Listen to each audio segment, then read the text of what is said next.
Good morning, students. After looking over the surveys today, I realized that we were in actually not such bad shape.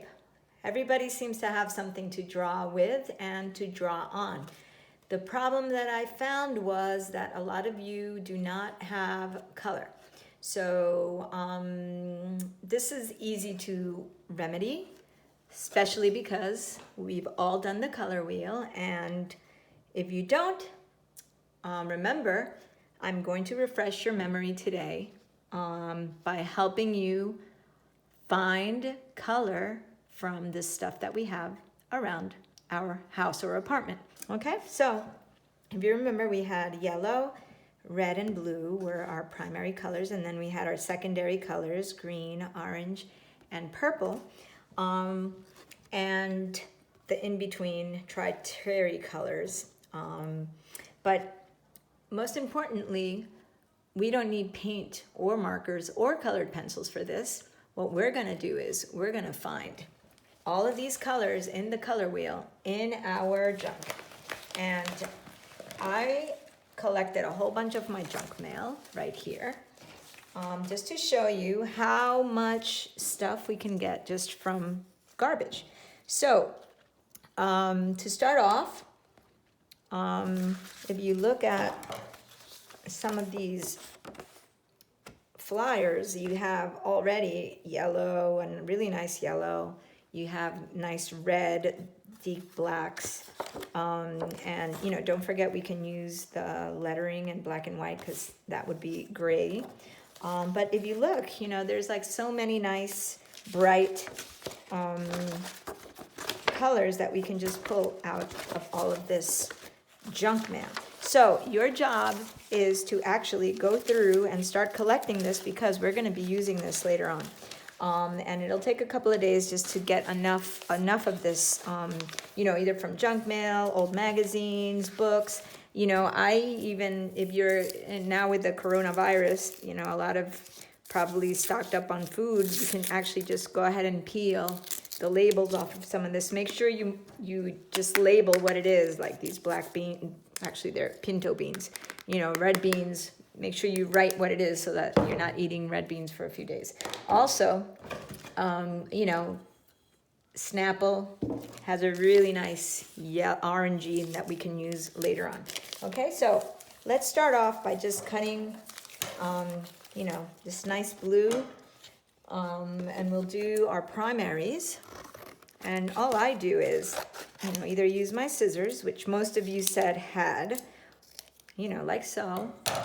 And then I'm just gonna scoot this over a little bit. And I'm gonna set up my blue, like my color wheel. I'm just gonna set up the blue right over here. And if not, you can even just tear it like that. You don't even have to use scissors. And, make your little pile of color. Now you'll see that there's like a whole bunch of different kinds of blues. And that's when you're gonna decide, how far is it greener, or is my blue, where on the color wheel would it fall? Like this one looks like it has a little bit of green. So I'm just gonna place it there. And then, later on you might wanna just put it all in one single pile. But for now, we're just gonna set it up like this, okay? Now, if you look here, we have this really nice, bright yellow, orangey color, which I'm just gonna cut a piece right off. And we can set some of this off. It's actually more like my secondary yellow. And so forth. So basically, I'm just gonna go through and you'll see there's a nice red. We can just cut some of this off. And you can even have your little sister kind of help you, or, your whoever's in quarantine with you, help you out. All right, so after doing a lot of cutting, and I already did this ahead of time, I actually I started out with my blue's over here, and my yellow right over here. Okay. So we had 1, 2, and 3. And then my secondary colors, you know, which you guys know, between these two, you put your green. Between these two, you have an orange, which I'm going to use here. And then you have your purple, which I have over here. Maybe it's not the best purple, but it'll have to do for now. And right there, I have my primary and my secondary. And then I'm just going to fill it up with my in-between colors, like this nice yellow orange. Yellow green. And I even have another one, which I had cut up, which is a little lighter, so I'm going to put it there. Then I have my bright blue, which I'm going to stick in there. And then I have this purpley in between. And kind of like a yellow orange. And before you know it, I have all my colors lined up looking like the color wheel. Okay? Now, you're going to find other colors that are similar, and you can use those as well.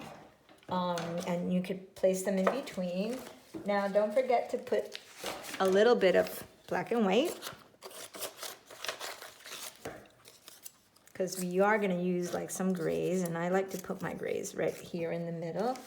And let's see, there might be a little black somewhere on one of these right here. Just going to cut up a little bit of this, and we're good. Okay. Now, if it has a nice yellow, I might throw some of that yellow in there, because yellow is hard to come by sometimes. All right, now the next thing is, where are we going to put all of this once we have it all cut up? Because you don't want to mix it up. Now, I like using Ziplocs. Why? Because they are transparent, and whatever I put in there, I can see through. So, for example, I can stick my blues, and if I don't have too many Ziplocs, I may just put all of my blues in there. And then I'll have my blue bag. And I can do a couple of colors. Now, if you don't have Ziploc, that's okay. You can also use just a plain envelope. Probably get it in your junk. And you can just use, you know, a Sharpie and just say, okay, I'm going to put my blues. And if it has a window, cool, because then you can see it. If not, just label it. Or if you eat a lot of ice cream like Miss Sanchez, you probably have a few of these around. You can just put your color in there, okay? And that way you'll be nice and set up. I'm going to go ahead and put my blues back over here, because I kind of like the way that looked. Okay? And then we'll be set to rock and roll for next week. Oh, and by the way, candy wrappers, awesome. You can get some really nice silvery colors. Don't forget to add those to your collection. All right? So, don't forget to email me if you have any questions, but happy cuttings.